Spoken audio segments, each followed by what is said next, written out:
Hello guys, welcome back to our channel மர்ம கதைகள் episode 2.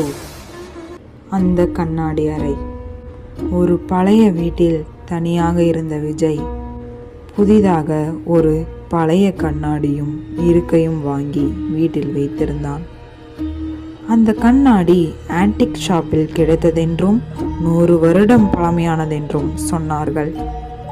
அந்த இரவில் இருந்து விசித்திரமான விஷயங்கள் நடக்கத் தொடங்கின.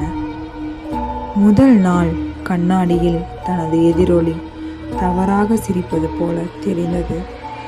2ஆம் நாள் தன்னை போலவே ஒரு நிழல் பின்னாலேயே நடப்பது போல அனுபவம். 3ஆம் நாள் வெறும் கண்மூடி திறக்கும்போது கண்ணாடியில் யாரோ நிற்பது போல தெரிந்தது. ஒரு நாளை விட வேறு நாள் அது தூரத்தில் இருந்து பார்க்கவில்லை, அது அவனை நேரடியாக பார்க்க ஆரம்பித்தது. விஜய் அந்த கண்ணாடியை வெளியே எறிய நினைத்தான். ஆனால் அந்த கண்ணாடி அங்கேயே இருந்தது. எவ்வளவுதான் எரிந்தாலும் அது மீண்டும் மீண்டும் அறையில் தோன்றியது. அந்த வீட்டின் பழைய வரலாற்றை பார்க்கையில் ஒரு பெண் அதே அறையில் அந்த கண்ணாடியின் முன்னால் தற்கொலை செய்து கொண்டதாக பதிவிருந்தது. இப்போது விஜய் அந்த பெண்ணின் நிழலோடு வாழ்கிறான். அந்த அறையில் இருந்து அவனால் வெளியே வர முடியவில்லை.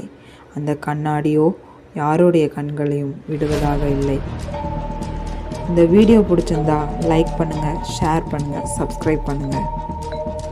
தொடர்ந்து நம்ம சேனலுக்கு சப்போர்ட் பண்ணுங்கள். அடுத்த வீடியோவில் சந்திப்போம். நன்றி.